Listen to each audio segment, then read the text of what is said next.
I just finished all 215 episodes of The Middle. I did not expect to love this show as much as I did, because honestly it was at first just something that I would throw on while I was eating dinner or throw on in the background, and there was so much of it I was like, all right, let's just kind of like let this ride. And as I finished it, I'm like, holy shit, I love this entire family. I love all of these characters very much. It seems so average. It's one of those shows that at first glance it seems so typical, like cliched family sitcom, but the honestly, just like the characters and the charisma and how it's actually very funny. The fact that it's actually very funny and well written and wholesome in a lot of ways is always refreshing to see that. Or it's like one of those examples. It's okay to see something that you've already seen before. And that can be comforting. You know, I grew up watching all sorts of shows like that, where it's just about a family, a lot of like kids shows and all that shit on Nickelodeon or Disney Channel, Cartoon Network. There's always like some family or something. It's very typical to obviously, you know, center a show on that. But the way that The Middle, you know, just kind of spotlights this town of Orson in Indiana. I don't even know if that. I guess I have to check if that's. I'm assuming that's an actual city, but the fact that they kind of spotlight Indiana and these parts of the U.S. that aren't really like, you know, the whole joke in the very first episode is like, oh, the place that you fly over that nobody really gives a shit about. But really the characters and the actors in the whole family are so fucking good. Their chemistry is fantastic. Just the vibe of it just feels good. I'm 32. I'm not sure if I ever want to get married and have kids with just where our world is at. However, this show made me, makes you rethink some things. It reminds you of how important family is, or how, you know, how crazy family can be, and yet there's such a big part of your inner circle at the end of the day. And I think I love that so much about it. I've watched so many. I made a video about how sitcoms have helped my negativity. I also make a video about Frankie Heck and Sue Heck. So there's more on all this stuff if you actually want to see that. But I really, I love that this show is so wholesome that it makes me feel okay with being a human and being just in the world, and makes me feel the lightness of the world and the things that I, you know, as a cynical, pessimistic, like very negative person, I'm very much like that in a lot of ways. It's like I need shit like that, or I need to be reminded of how this show just reminds me of how precious life can be, like how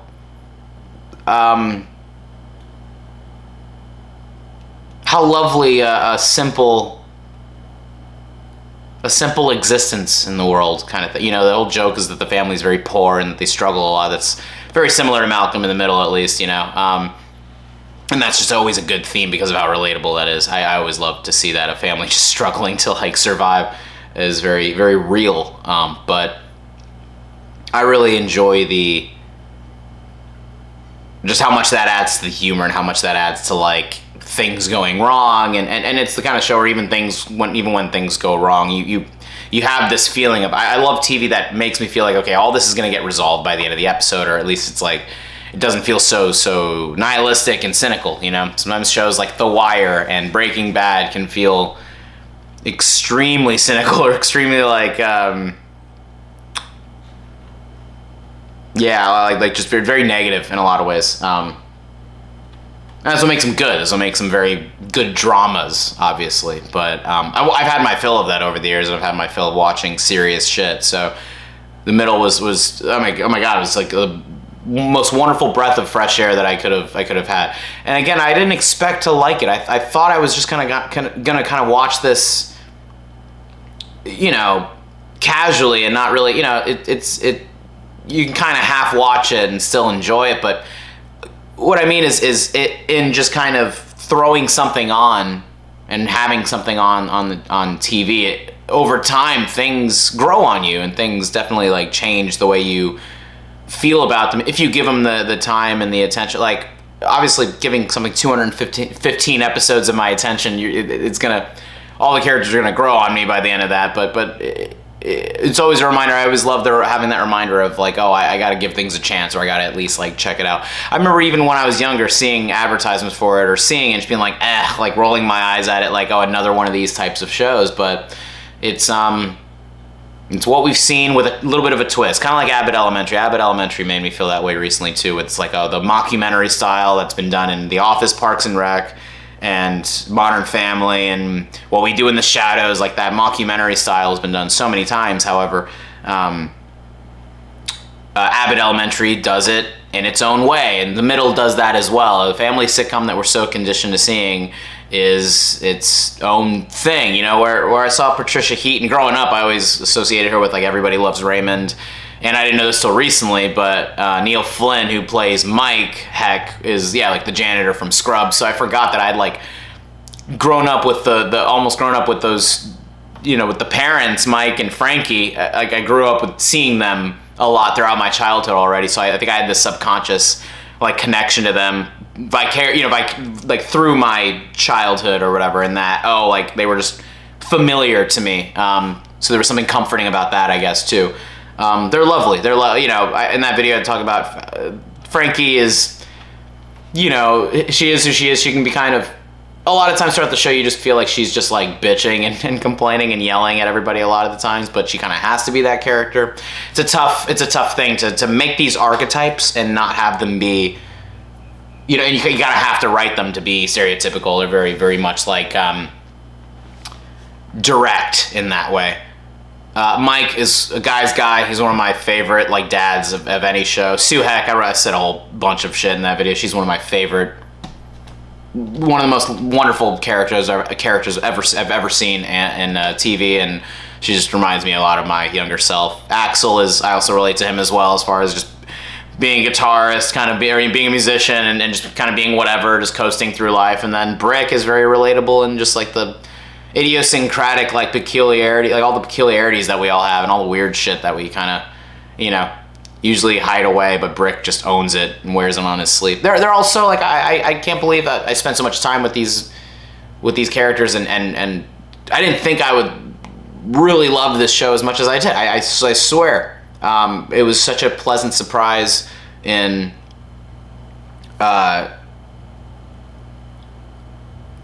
just in how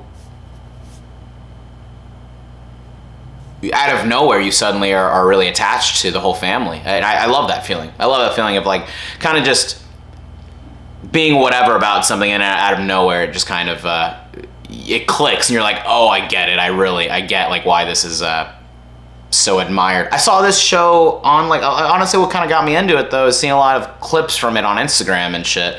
It's one of those shows you just see people clipping or memeing the fuck out, you know, like the brain rot memes that I see. We got 8 free pizzas or whatever, and then Brick starts dancing weird ass shit. So I see a lot of people just make like edits or fan made videos of it, but I think seeing people's enthusiasm about it so much, I would a lot of times, you know, just I love kind of catching clips from movies on Instagram, and I love kind of being exposed to different things and that, seeing what people say about it, or people fans, So I a lot of times would see clips from The Middle, look at the comment section, and just see so many people crazy about it, loving it, talking about how much they were really huge fans of it and loved the characters so much. I think what stood out to me so much was seeing how much people like really hype up how much they love the characters. Look at Axel and Hutch, like what a lovely, and Kenny, like what a lovely trio of random like college friends and shit that you, again, that relationship seems so typical at first, and out of nowhere you really love like Axel and Hutch's chemistry. The ending with Sue Heck and Sean Donahue, oh my fucking god, that snow globe had me in a fucking chokehold. I loved it so much. The way that's like TV writing in its most perfect form, is the way they use that snow globe as like a placeholder for all sorts of things that we were like waiting for, as far as that relationship and the anticipation of them finally, you know, getting together and all that stuff. That always works, and that's always lovely to see it in TV, because TV is a perfect medium to develop some sort of romantic relationship or any sort of relationship where it's like this any sort of will they or won't they kind of thing, like Jim and Pam or anything like from The Office, anything like that. I'm always crazy about, always love it. I will never get sick of watching it. They did that very well in Abbott Elementary as well. So I love how much this show has just reminded me that stereotypes are very like things that are almost cliched can still be so much of their, it could be its own thing still. It could be its own original take on something that is pretty cliched. So I really admire these creators and the creators of this show, and I really admire the writers. And again, I can't stress enough how I can't explain. There aren't enough words to explain how much I fucking love these actors and this family. And honestly, it's like one of those shows I would love to see them. They probably shouldn't because it ended so perfectly, and it was like a nice little conclusion that we got at the end of the show there. But I loved the finale. But if they did bring back shows or wanted to bring it back in a couple of years, I would not be upset about that. And I just the most wonderful feeling with TV or any story is when you want to spend more time with the characters. And how it's kind of a blessing in disguise when you can't. As much as I hate when things end, as much as I'm kind of bummed out now that I don't have any more of these episodes of The Middle to watch, I'm glad that it's leaving me with this feeling of wanting more, and it only makes me hungrier to, like, it makes me hungry in wanting to find more shows like that, find more things. I would never watch this show if I didn't run out of shows to watch and gave it a chance and just kind of decided to check it out. Maybe I'll watch Scrubs and Everybody Loves Raymond now just to spend more time with Patricia Heaton and Neil Flynn. So, I really, I fucking love when shows make me feel that way. I love that feeling of like I need more, and there isn't any. Because that's hard to do. It's really hard to actually make people want more out of what you're doing, and they got that out of me. I'm legitimately bummed that I have to find something else to watch that will hopefully make me feel as happy as this show did. This show makes me feel very good, and it's like something that I need in my life to watch these shows where the horrible realities of our fucking world are kind of they're at an arm's length distance, and it just kind of focuses on the day-to-day, the small day-to-day issues that we have, as opposed to the grand scheme of things. And I need to see that. I need to be exposed to things that make me appreciate the now and appreciate just my day-to-day life. So yeah, if you haven't seen The Middle and you're looking just for something to watch, throw it on while you're eating dinner, while doing the dishes, whatever the hell you can. This show is so well written. The dialogue and the exposition is so good. You can literally just listen to it and enjoy it. So if you're looking for something new to watch, I highly recommend The Middle. It doesn't seem like much at first glance, but you give it some time, you really give it the attention that every show should have, you will 100% start to grow attached to the actors and the characters. So yeah, enjoy watching TV, everybody. I don't know how to end this. I never know how to end videos because it always feels like I want to say more, and it's always an in conclusion, oh, by the way, here's some other shit that I have to say. Yeah, TV is fun, and it makes the day-to-day life a lot more bearable. So yeah.